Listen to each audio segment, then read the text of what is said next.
Quelqu'un qui va avoir un problème de consommation va par exemple avoir souvent des difficultés conjugales, des difficultés à son travail. Donc la consommation devient à ce moment-là le problème.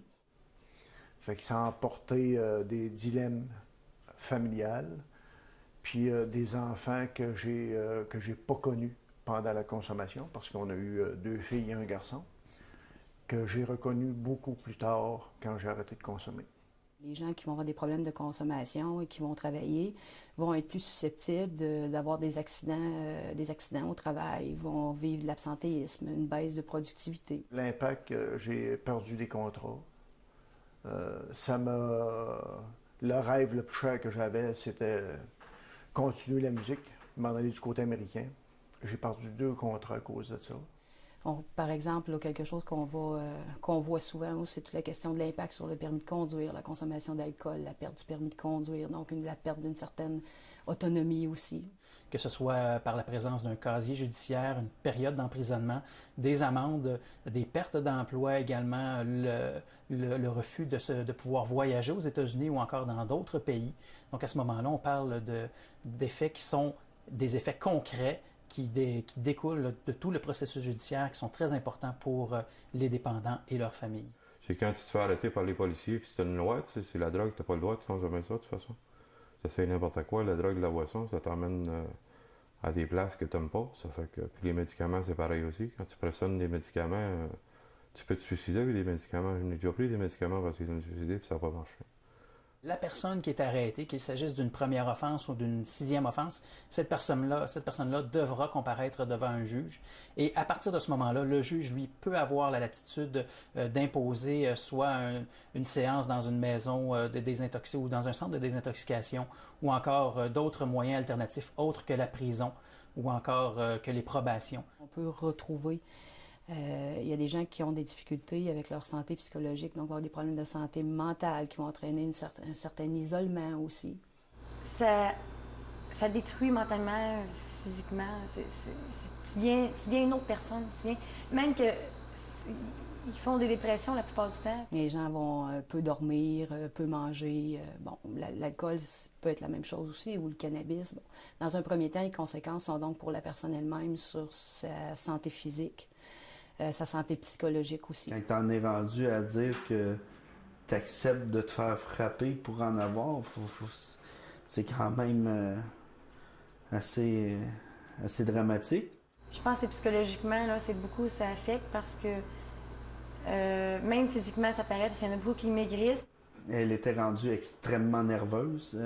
C'est des tics là, de nervosité.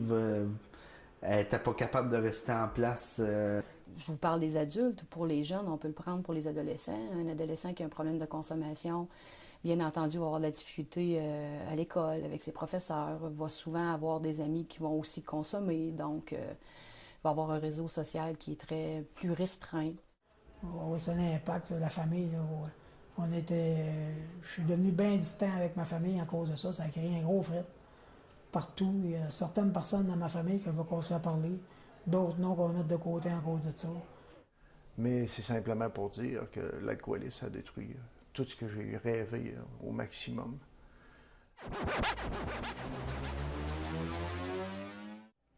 Très fréquemment, malheureusement, les personnes qui ont des dépendances peuvent aller très loin en ce qui concerne leur consommation, donc pour combler ce besoin. Plusieurs offenses criminelles peuvent être causées par quelqu'un qui a un besoin important d'argent rapidement. On parle de vol, de recel. Il pourrait également y avoir des invasions de domicile, des vols qualifiés. Je travaillais juste pour ça. Puis, c'est sûr, des fois, ça m'a mis peut-être à faire un petit peu de vol. Elle était prête à se laisser violenter. Ça a été jusqu'à de la prostitution. Consommation sur l'alcoolisme, ça a été jusqu'au vol. Et l'autre consommation, ça a été à l'extrême. Ça se compte pas. Jusqu'à être obligé d'emprunter parce qu'ils n'ont plus rien. Plus la dépendance, je dirais, physique et psychologique est grande, plus que les individus vont, certains, peut-être commettre certains délits pour pouvoir se procurer les substances qu'ils consomment.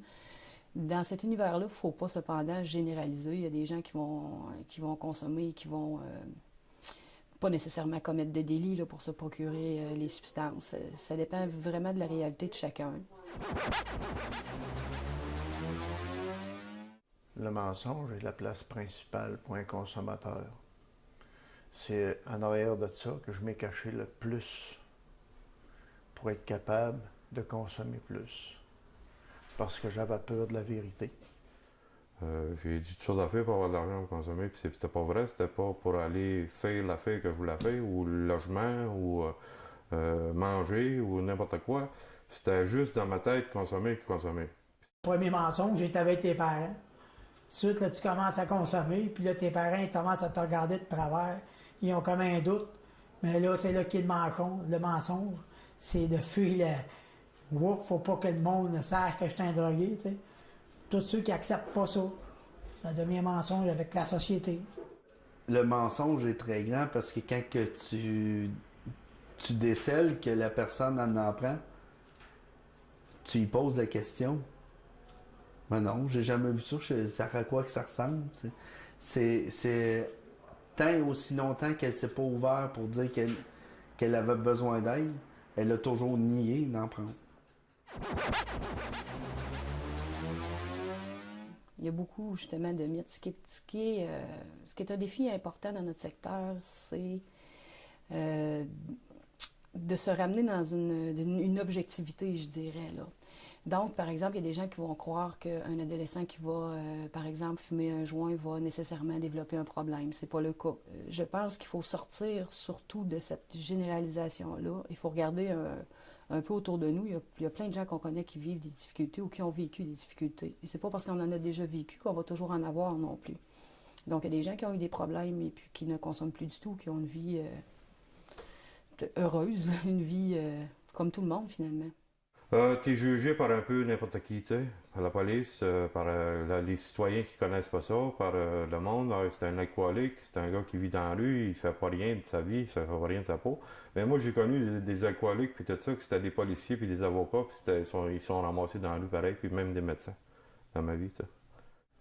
En ce qui concerne le travail policier, on retrouve des gens qui souffrent de dépendance dans tous les milieux, également des gens de tout âge. À ce moment-là, ils voient fréquemment qu'il ne s'agit pas seulement d'un jeune à calotte ou encore d'une personne qui aurait des problèmes déjà d'argent. Il y a des personnes qui ne sont pas nécessairement stéréotypées et qui ne sont pas nécessairement les gens que l'on pourrait s'y attendre, donc qui souffrent de dépendance.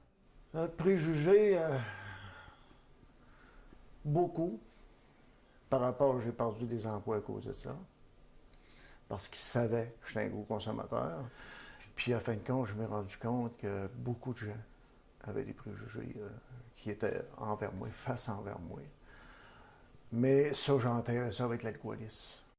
Avant, je détestais le monde qui allait dans les machines. Puis, on dirait qu'à connaître les personnes, puis j'ai appris que c'était vraiment parce que il y a un problème en arrière de ça, de jeter leur argent dans les machines ou dans l'alcool. C'est vraiment parce qu'il y a un problème à régler, mais les règles de cette façon-là, mais c'est encore plus pire. Puis je pense qu'ils ont besoin d'aide, mais ils ne s'aident pas parce qu'ils ne savent pas par où aller. Qu'est-ce que c'est s'en sortir? S'en sortir, c'est cheminer, se donner des moyens concrets pour se libérer de cette dépendance-là. Ça peut durer toute la vie, comme ça peut être un temps. Donc, c'est vraiment un processus où on se donne des outils puis qui nous permettent de nous adapter à différentes situations qu'on rencontre. C'est un peu mon handicap. Là. Vraiment, il faut me prendre en main là, parce que là, je commence à jouer avec les poignées de ma tombe. Là, mon handicap me magane pas mal. Là. J'ai des gros médicaments durs à prendre. Il faut que je voie autre chose que ça. Là. Les gens qui viennent ici en traitement, ils s'en sortent dans le sens qu'ils sont capables de prendre du recul par rapport à leur consommation. Ils sont capables de se donner des objectifs concrets aussi, puis de se redonner des moyens concrets de contrôler cette consommation-là et d'arrêter. Et donc, dans ce sens-là, pour nous, les gens s'en sortent. Je ne pouvais plus revenir en arrière, c'était fini. Je m'en allais soit vers le suicide ou un simplement un coma de boisson pour en mourir, pour en finir, autrement Ça fait dit. combien de temps que vous êtes sobre? Présentement, aujourd'hui, ça fait 25 ans.